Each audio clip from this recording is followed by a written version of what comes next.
Hey, I'm back and I'm doing the wrong video.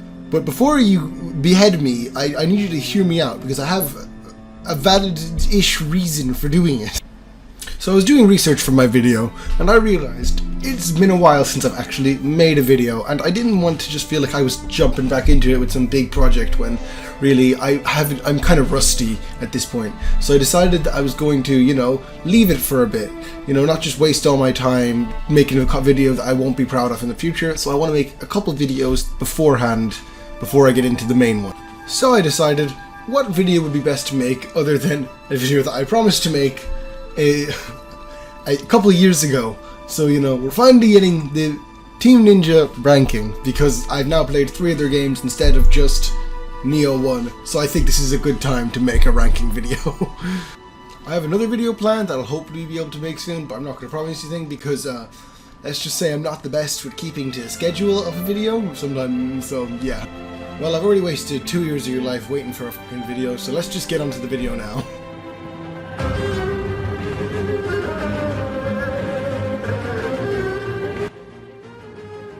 So Team Ninja games, they have a lot of strengths and a lot of weaknesses. One of their biggest weaknesses is definitely their level design and enemy variety. If you talk to anyone who actually plays any of their games, especially multiple, you will know that they are probably sick of the enemies halfway through the game, and that's what you're stuck with for the rest of the game.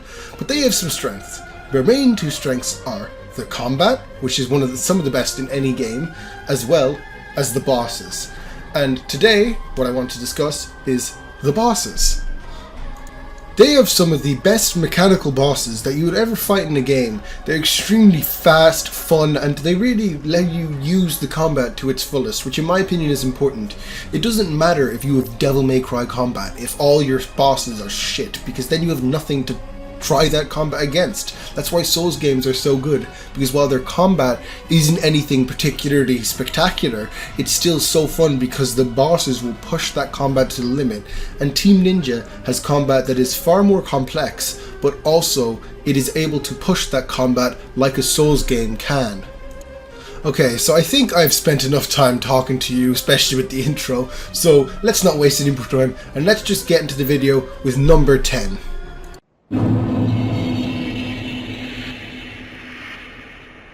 Now for some of you this boss may be quite a surprise to see on the list. First of all, because it's a DLC boss and I swear no one has played the Bolong DLC anyways. And second off, it's a boss that even if you have played the DLC you mightn't have talked about much. But for me, I think this is one of the best examples of how much they've improved their human bosses from Neo. As the Neo ones were kind of bad, even at their best they were like an A tier, none of them were special. But this one is just such a fun and fast fight that it's hard not for me to love. Now I would say he's already a nearly perfect fight for me, but if I were to have some minor issues, it would be I wish his design was a bit more unique. It's not bad, but I just wish it was more, stand out. He's just a guy with a beard and a big hat. And I do wish he had a gap closer, as sometimes he'll get the distance, but he'll just have to awkwardly run into it if you don't go towards him, which is not horrible, but I think it would have really made his fight perfect if they had that. But the main reason I love his fight so much is the fact that he has such a good flow to him. I find he really can switch up his moves in such an order that you're able to really feel like he's just constantly either attacking or being attacked. It never feels like he has awkward gaps between his attacks or anything, and they all float into each other really well. They don't feel like separate moves, but a part of a long combo, which only some of the best bosses can do. That's the main thing that I just love about his fight. He's able to have these fast, fluid moves and it doesn't feel like it's spam. And also the way that I find that even though yes, he's more close to your size, which is often an issue I find with the bosses that Team Ninja make for humans, the reason that FromSoft ones work is because they are bigger than you, so you can see their moves. But for a lot of Team Ninja bosses that are non-beasts, they're the same size as you, making it really hard to tell, really, the difference. I think one of the worst examples is Gan Ning. You just can't see half his moves. But for Taishi, due to his massive sword, you're really able to tell each move apart, and I think that really makes a way that you're able to quickly react without it feeling unfair. Overall, what I feel makes Taishi Chi so special is that he's able to have this type of flow in his fight that a lot of other bosses, even with larger movesets, can't have. It constantly feels like you're almost responding and dancing around each other, which in my opinion is the most important part of a fight. If a boss has 10 moves, but all of them perfectly react together, then that fight will be more fun for me than a boss that has 20, but all feel kind of disjointed and not connecting together like a pure full fight. Overall, that is what makes Taishi Chi my number 10, and the fact that he's only number 10 on the list shows how good the boss of Team Ninja games are. And with that, let's go on to the next one.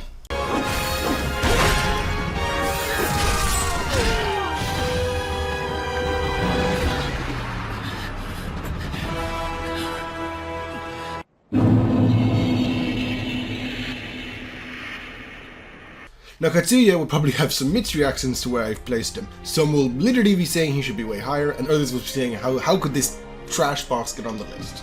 Now my main reason that he's so high is because in my opinion he's mechanically the best boss in all of base Neo 2. DLC has some that are better, but even then I'd say he's better than most of the DLC bosses as well. Now the reason that people think that Katsuya is so badly designed is because they say that he's too tough for when you fight him and relies on being too fast, too tanky, and too high damage to be difficult. Now, honestly, before recently I would have been like, oh, I don't mind if a boss is hard as long as it's not in a bullshit way. But recently I figured out that those things people mention can be an issue when done poorly. But I think that Katsuya works in that regard because even though yes he is high HP, high damage and all that stuff, he also is really punishable. He has nearly all of his moves allow heavy punishes. Most of his melee strikes can get you behind his back to do extra damage. Even though he's not slow, he manages to get the benefits of being slow for a boss with heavy hits without having to do the negatives of being really sluggish feeling in each move, feeling kind of disconnected from the other, which I personally really love with this fight. Shibata also manages to avoid one of my least favourite parts of human fights, which is the main two things, their size and the fact they get stunned. Even Wolong, for some reason, it learnt it and then forgot it, was not able to deal with the fact that humans will get stunned forever, and no matter how hard they try to avoid it, it's very difficult for them to get out. But due to the fact that he is a humanoid beast, he is first of all able to be realistically a lot bigger than you, so you can see his moveset, and also he's not stunned by your moves, which in my opinion makes him a far more fun fight than any of the other human fights, and those are usually the best fights in Neo 2. Also, can we just discuss how creative his movesets are? I never thought that a boss wielding two hatchets would be such a fun moveset to dodge, from spinning to throwing to using it to charge at you like an animal, and the way that the charge is able to be stopped if you manage to hit him perfectly timed, which is a great reward for high risk instead of just being an easy option when you know it. It really allows him to feel like a really fun, fast fight with a unique moveset that I don't think I've ever even seen in Souls games. Also, while not a big change, the way that he uses his yokai realm is one of my favourites. While it doesn't change the fight massively besides some few changes such as charge, it allows his hatch's moves to just feel cooler. It's one of the things that I love in games, is when you just make the moves look better, so while the fight isn't fundamentally changed, it feels different. I wish more bosses did that in Neo and Wolong, instead of just a few. Now, if you were to ask if I had any issues with him, I wouldn't really have any major. I guess his theme, you could say, it's not very unique, it's in other bosses, but also I feel it is fitting for the fight, even if I would have preferred if he had his own theme. It's one of my favourite of the reused themes, so I don't find it too bad. Just overall, a really fun and unique fight. The fact that I already really don't have any negatives with the number 9 boss really shows how strong the quality of Team Ninja's bosses are.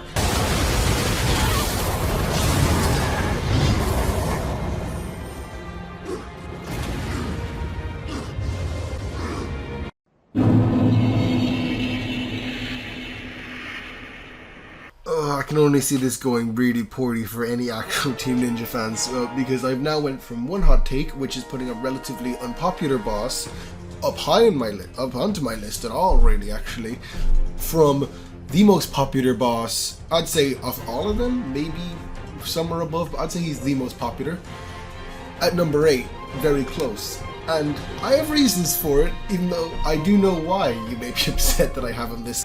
Before we get on to why he's number 8, which is still a very good number by the way, there's over 50 bosses in the entire thing, so I'd say that's a very good number for him to be. Let's go on to why he's so high on the list first, or why he's on the list. Phase 1, practically perfect, love all 3.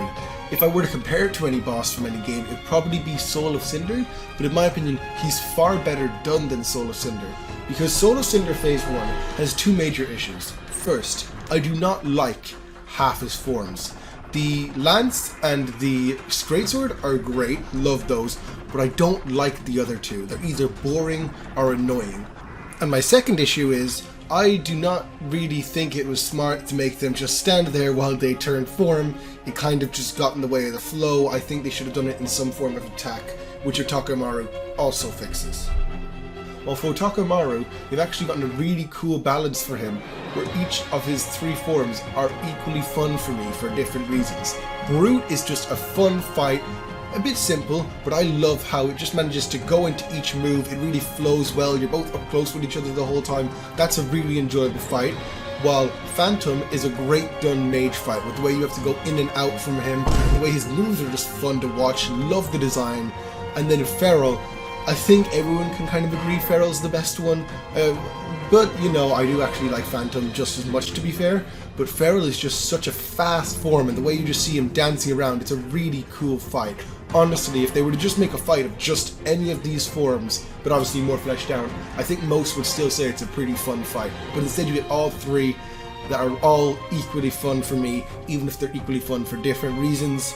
I think, while I know a lot don't like Brute, I actually like it almost as much as the other two, because it's just a fun form to deal with.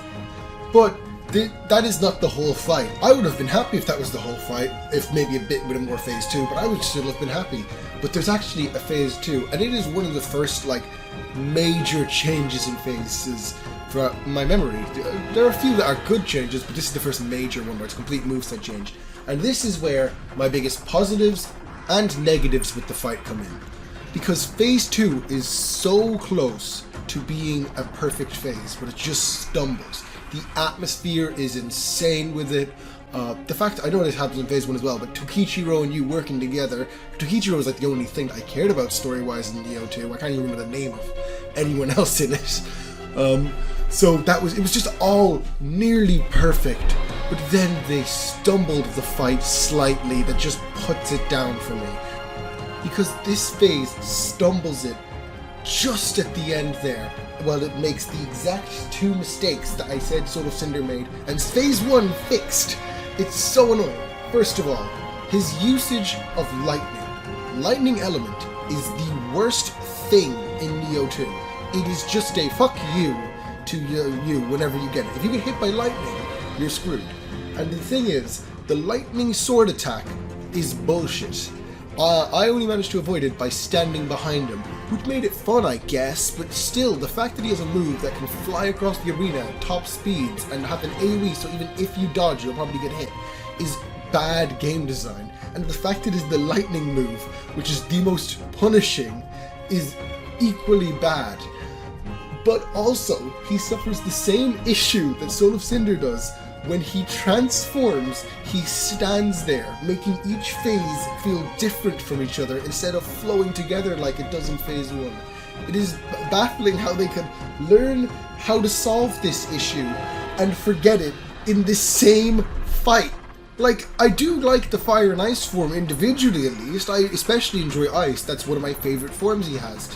But it just still, it doesn't have the flow that Phase 1 had. Phase 1 was this really good atmospheric flow going into it that sadly Phase 2 kind of abandons for a more hit and run type fight. And the thing that makes this saddest is they solved this issue. In the final DLC, the Otakamaru fight is exactly what I wanted with this. If they switched this fight with that one, I know obviously it's unfair because one of them had a lot more time put into it individually, probably, because that's just one phase. But if we switched those two, I genuinely think Otakamaru would be number 1 on this list. Because Phase 1 is brilliant, but Phase 2 for me, while I do enjoy it, it's still a B, maybe even A tier phase just from the atmosphere. Phase 2 is just annoying, especially lightning wise. I enjoy the other two, but the fact that he can have a move that can just be a fuck you button is really bad game design. And even ignoring that, it still just has aspects of it that make it a downgrade for me from Phase 1, which is really sad, because the fact is, Phase 1 is one of my favourite phases in the entire game, maybe all of Team Ninja's games, but Phase 2 just stumbles this for me. It's just sad because while I do really like the Otake Maru fight, it's still in my top 10 because I love the atmosphere and Phase 1 is fantastic. It's just sad to me that Phase 2 just kind of unlearns the things that Phase 1 did.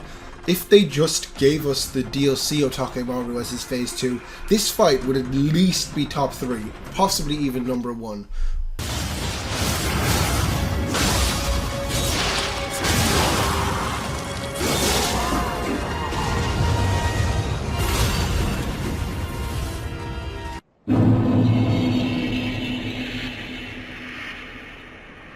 Now, after a probably controversial take, and a definitely controversial take, it's time for a I don't know how controversial it'll be take, which is Dianwei being on this place in the list.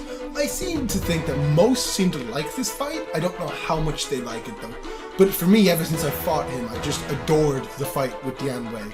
I just love nearly all of it. There is one little hiccup, but we can get onto that when we get to Phase 2.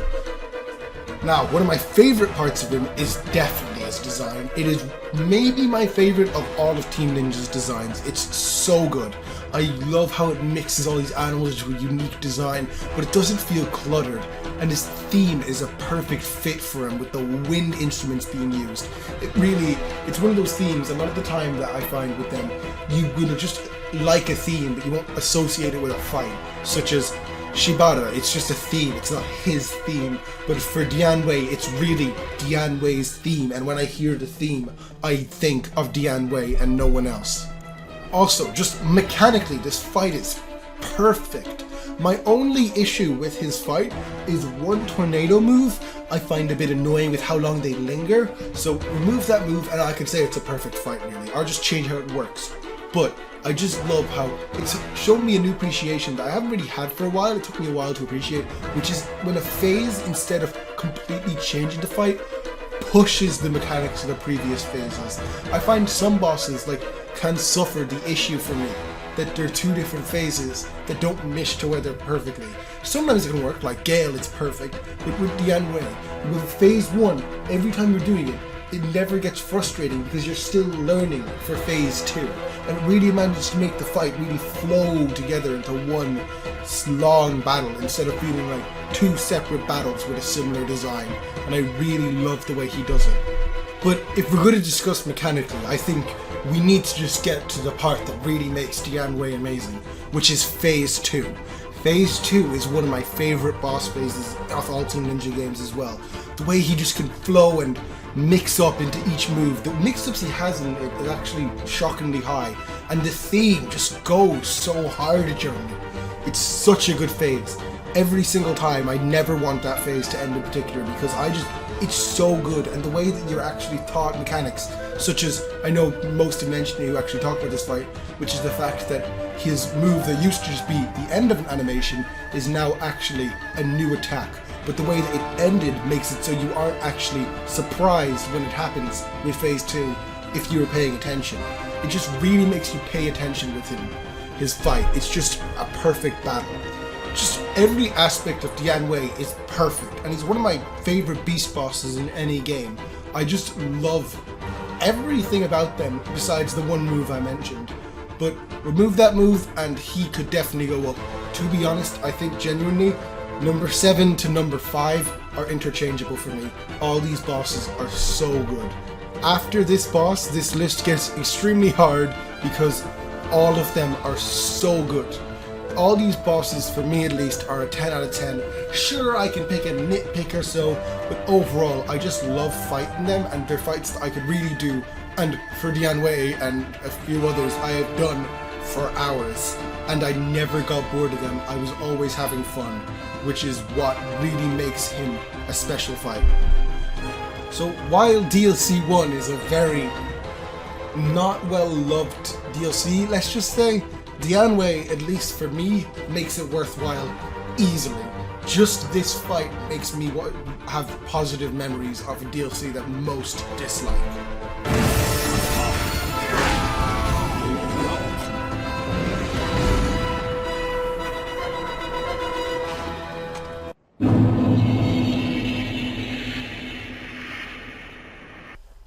man, putting this boss so low actually hurts. I've genuinely been between him, Dianwei at number 5 for so long, maybe even number 4, to be honest. Like, these bosses are so good.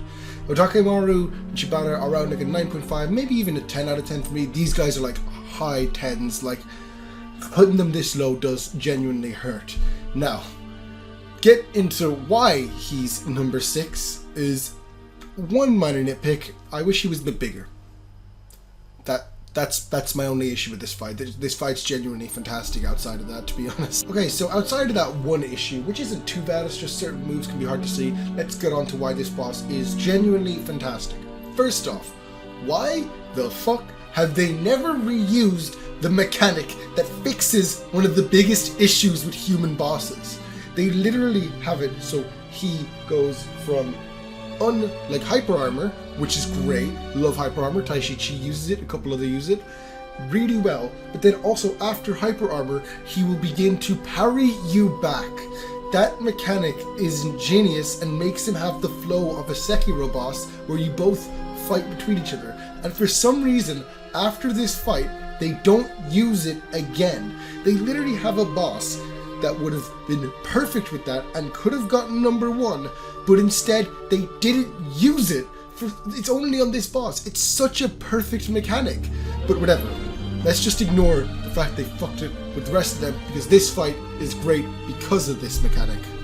The reason that mechanic works so well is because it allows you to have this kind of flow in the fight where you react to him, he reacts to you. It really has like a big give and take type reaction where you need to move on the fly, which is what I really like with this fight. It's a really on the fly fight. He has a lot of things he can do and mix-ups into that. Sometimes he'll do 1 red attack, sometimes he'll do 2, sometimes he'll even go up to 3. He won't always do it. So for his fight, you must always be on your feet. You cannot memorize a pattern. Like usually with, say, Dianwei, you can somewhat memorize that when he does the arm thing in phase 1 at least, you're able to parry, do a full melee heavy attack. While with Blindfolded Boy, you don't know what he'll do because he can just mix up into so many things. I also love his theme. It's a really fitting, somber, sad theme, which fits it more than just a more cliche, epic fight music, you know? And I feel personally that while he's not my favorite fight in the series, he's definitely deserving of being your favorite if you put him there. In my opinion, number 7 to number 1, or you could really argue for any of them being number 1. Personal taste is really the only thing that differentiates them, but in my opinion, Blindfolded Boy really is just a brilliant fight, and the fact that he's only number 6 genuinely still shocks me, and I'm genuinely always like, maybe I could put him up, no, I keep changing my mind. So really, you could argue that it's just a mood thing for where I put the next him and the next boss, but just a fantastic fight. Overall, just a perfect final fight in my opinion. I don't think they could have gotten better even if he's not my favorite. He's a perfect test of everything you learned throughout the game. And spoiler alert, he is my favorite of all the final bosses. Though to be fair, I don't even know who that would be. A fucking snake guy and shitty wizard I've shown no love towards during this video.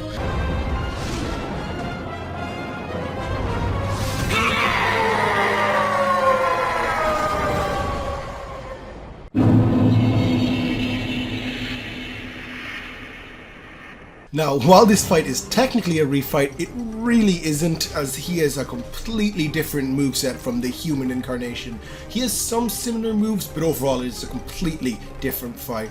And in my opinion, a way better fight than the human form, which is already a fight I love, so that really shows how good this fight is. What I love about this boss is the way that he's able to utilize his combos. He is able to reuse the similar move multiple times without me really ever getting sick of it, and the way that that move is just so fast, it's hard not to just enjoy it. Just listen to the sound of it.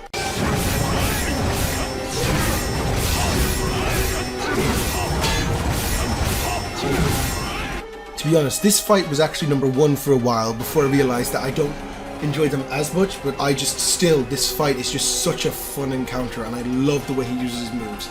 The only reason that he moved down was because unlike my bosses above him, he has a way that he'll often take a step back between combos a lot more, so it feels a bit more segmented, but whenever he's attacking, it's just so fun. Every single move of his is so fun to parry. Phase 1 is already great, but to be honest, the reason the fight is so good is definitely Phase 2. The thing that I loved about Phase 2, first of all, is the fact that I genuinely didn't even think it existed. See, like Souls games, usually there's a 50-50 chance, you know, maybe this boss will have another phase depending on how major they are, but Team Ninja never really did that before, so I was kind of like, oh, nice, I beat the boss. Why isn't there a kill screen coming up? Maybe it's just taking a while for a cut. And then Phase 2 started. And I love how Phase 2, as Tianwei also did, it reuses moves. But not just that, it actually takes the same move and remixes it in unique, amazing ways. That is just such a cool way to do it. It felt like they actually were like, okay, we don't actually need to make a whole new thing, but because we can still make this feel unique without needing to do that. It also actually does the Shibata Katsui thing, which is, instead of just having the same moves, it adds ice to it. But in Wolong, it's actually even more important, because ice is genuinely a threat now, because of how it works on you, unlike in Neo where I never really cared for ice. Now, your punishment is heavy for it with ice, but it doesn't feel bullshit, because none of his damage is too insane, and also, you've learned a lot of these moves already. It's not something new, overwhelming. Sure, he has some new ones, but most of the time it's mostly the same moves, just even tougher now. You've already learned how to deal with it, now you're just dealing with it in hard mode. Also, his theme, as actually, to be honest, most of them are in Wolong. I find Wolong has a really strong soundtrack, surprisingly. His theme's really good. I found it genuinely catchy and fitting for the fight, which is just a really nice additive. Now, he's not perfect. He has one combo that I feel is a bit too scripted for me, but he does it every now and then, and it does allow you to punish it at least, but I think it would be better if he would, you know, mix up the combo. So he does that with other moves, so I just wish he did it with that one. But besides that, flawless boss.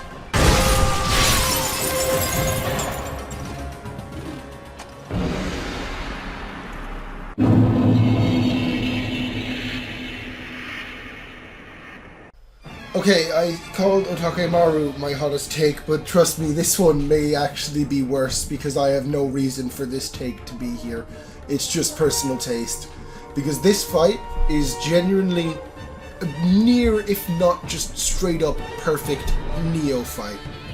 First off, she is tough. Like, second toughest Neo 2 boss. Maybe even toughest of all the Team Ninja bosses besides some of the Neo 1 DLCs. Don't count those.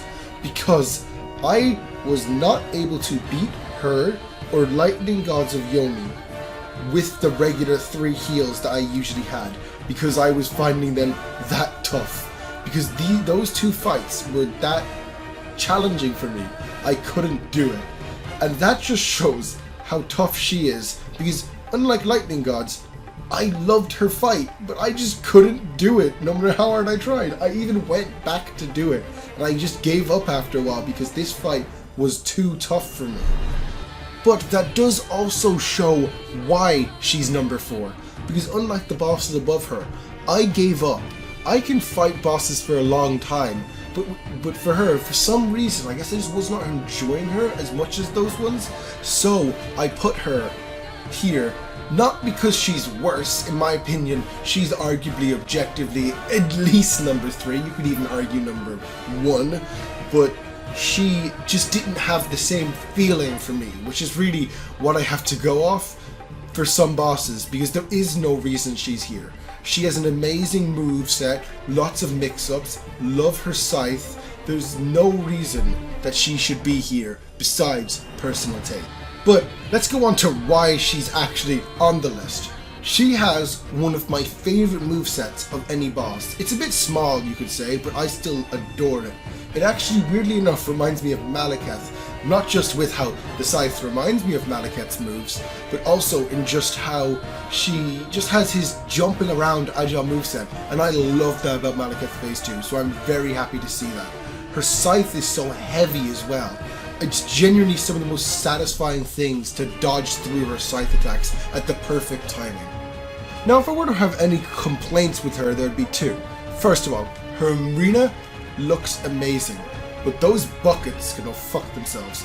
I know they help you, but I don't want to be helped, because they stun the boss, and that just knocks the flow out of it. And also, I wish she had some more scythe moves, but that's just because her scythe moves are amazing. But on that, actually, I do love how she manages to use mix-ups.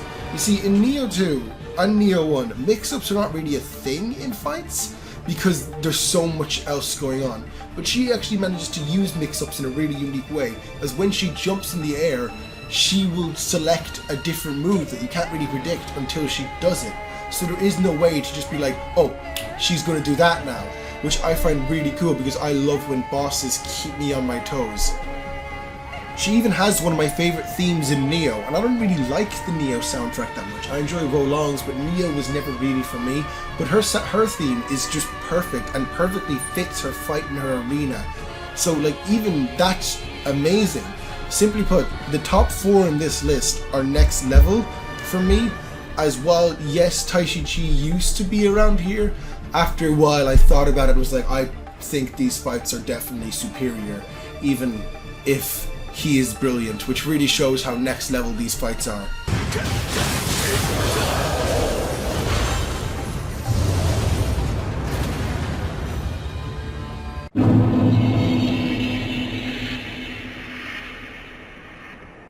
Now, you know the way I kept saying it hurt to put a boss somewhere?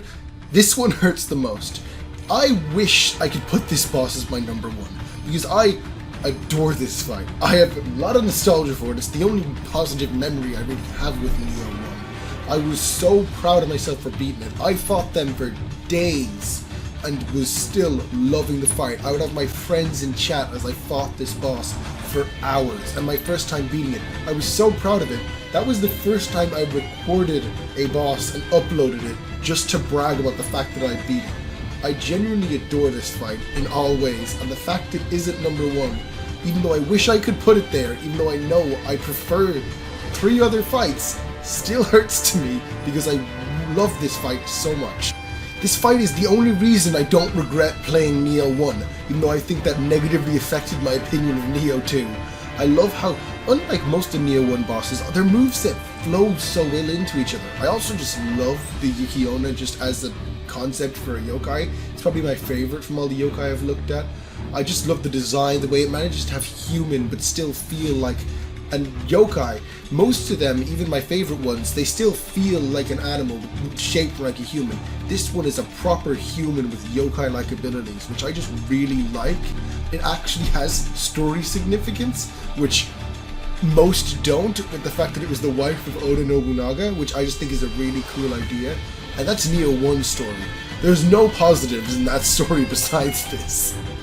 And the thing is, even ignoring all that nostalgia stuff, she still feels like a boss that got as much focus as a final boss in the game, even when she was so early.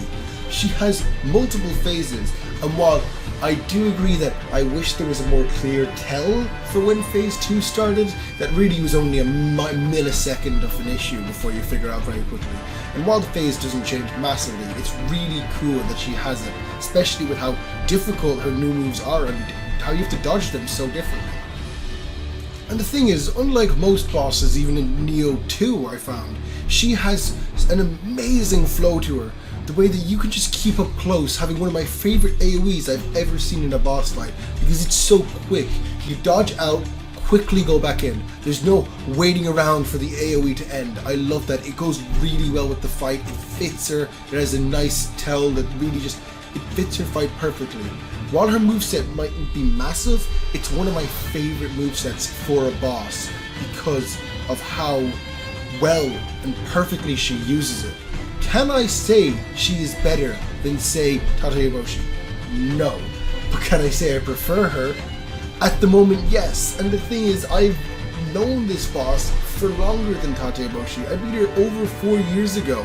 And yet, she has stayed one of my favorite bosses ever. So I think that's enough for me to go, I can put her here.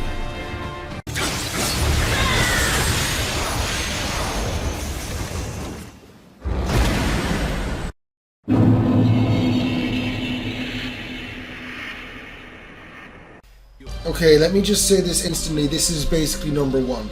This is number 1.5 or whatever you want to call it. I have literally no reason to choose between this one and the actual number 1 because both are such amazing bosses. Genuinely flawless encounter. I have no issues with this fight, that's what I'm going to say first of all, because this has been a very tough decision. I love everything about this fight. In Redmayne, the thing that a lot of people don't like, I love the way it really adds a variety to the fight, and the way you can mix it in, and the way that Redmayne still stays in the arena, and it still stays as like some level of threat, so you need to actually pay attention to things besides just Lu Bu during the fight. And it's just such a good boss. And his design is so good. The fact that he still has this unique appearance with his massive tassels, even though he's a human, something that Team Ninja do struggle to make look cool, is amazing. I also just think that it's hilarious that all these other human fights need to rely on some buff, something to make them stronger, while Lu Bu is just such a Giga Chad that he just doesn't get stunned by you because he feels like it. That's just amazing to me. Mechanically, this boss is basically perfect in my opinion. One of the best I've ever fought in a game. He has so many mix-ups into moves that can mix into other options. It's insane. It's up there with the best of any game.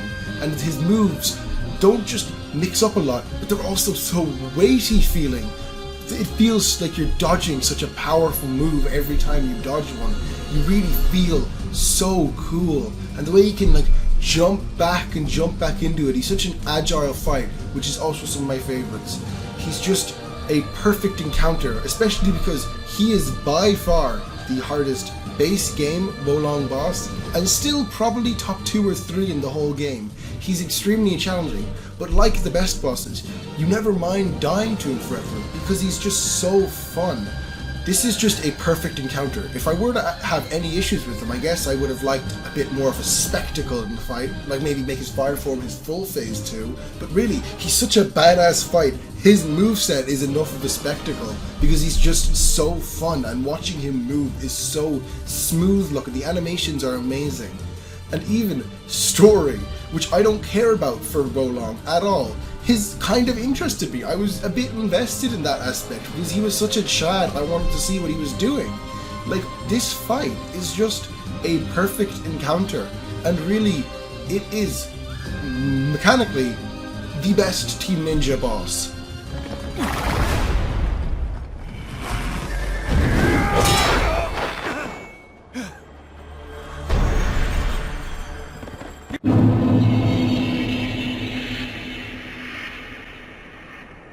With how good the boss roster is in Team Ninja's games, I didn't think it was fair to just ignore some that didn't make the cut, so I'm actually going to do some honorable mentions for this video, starting with Neo 1. I watch Asian cartoons, I'm a weeaboo. There's only 2 honorable mentions in Neo 1, that being Okatsu for being an actual really fun and fast human fight that doesn't suffer as many of the issues that the average human fight did suffer before Wolong, and Giant Toad.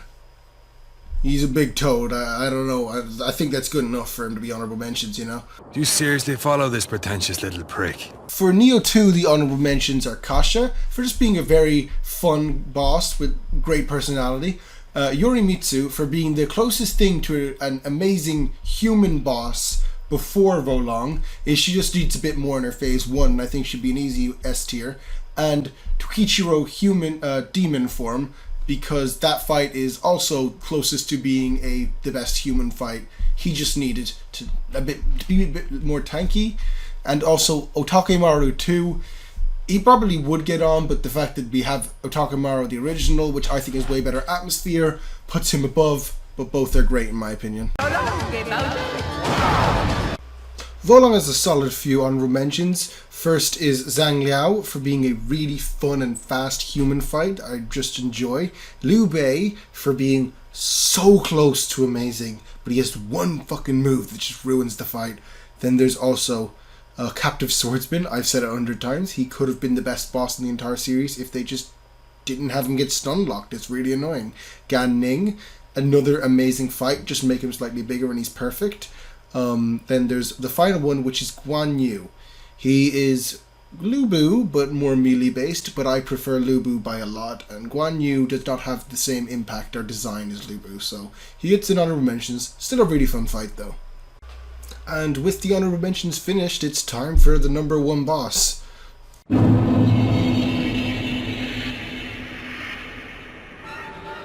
Now this may be a slightly surprising take for my number one. To be honest, even I was surprised. Him and Lu Bu were kind of switching between each other the entire time I was making the list.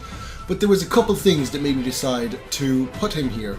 But first I need to start off with a negative, which is a negative of Nioh 2 as a whole for me, which is why I often say I find it more complex, but find Wo Long's combat more satisfying, which is I do not like the dodge of Nioh 2. I find it incredibly unreliable feeling, and I find the sound design very weak. So that was always my issue with a lot of Nioh 2 bosses. Even Tate Eboshi, like while it is super satisfying to dodge a lot of her moves, I never found I felt reliable while I was dodging them, especially because it was purely iframe dependent. While Yoshitsune does something that I absolutely adore. He is all about positioning. You are not just dodging with iframes, you're often dodging in a direction so he misses you entirely, and so perfectly done. The only other bosses that really do it are usually some of the best, like Yokiyone uses it, and obviously she's my number 3 on this list. I just love fights that do that because I find it fixes my issue with the dodge of Nioh. But not just does he fix that issue, his fight is also just so good. It's such a fast-paced fight with some of the best moves in the entire game. I love how, like, funnily, Lu Bu, another of my favourites, he actually switches between two forms. So instead of being phase 1 and phase 2, you have both intermingled, so you never actually get a break from the other without it feeling like one's just a lesser of the other. Sure, I do wish you didn't have the bridge knockdown, but to be honest, you can just ignore that very easily. You can't really accidentally knock him off it. So if you just ignore that, which I did on my refights of him, it's so good. And it really, like Tate also does for me, it perfectly showcases what makes Nioh 2 combat so good. I know my footage doesn't really show that, but to be fair, that was my first time fighting him. It took me a long time to get any level of a grasp on the Nioh 2 combat. But I found him very welcoming for actually trying to learn how to properly use the stance switching, as I'd switch from heavy or to light depending on what I was dodging / how many attacks I wanted to get in when he was doing. And the arena is so good. It's one of my favorites in the entire game. First of all, unlike Tate, he actually uses it to his advantage with the bridge jumps. And also, it's just such a beautiful atmospheric arena, and it really fits his fast-paced design. It means you can't really run too far away from him, and it just works perfectly with how great his moveset is. Also, just gotta say, his design, probably my favorite of all of Team Ninja designs. I have a personal bias towards crows, so the fact that it is a crow samurai is just the most badass thing to me. What I think really puts him above Lu Bu for me is the fact that he solves my one issue with Nioh 2 combat over Wo Long, and then he has all the benefits of the Nioh 2 combat. In my opinion, Nioh 2's dodge works best when it is purely about getting positioning instead of about iframes, and he really uses that well. And it's just such a fun moveset, and his theme is one of the best in the entire series. Probably my favourite in Nioh 2, would need to really look at them all. There are some great ones in that one, to be fair, but he's just such a perfect fight. And that's really what makes him such an amazing fight for me. He's just everything I love in Team Ninja games in one encounter, and he fixes all of the issues that I normally had in their games as well, which I just can't really say for any of the other bosses on the list.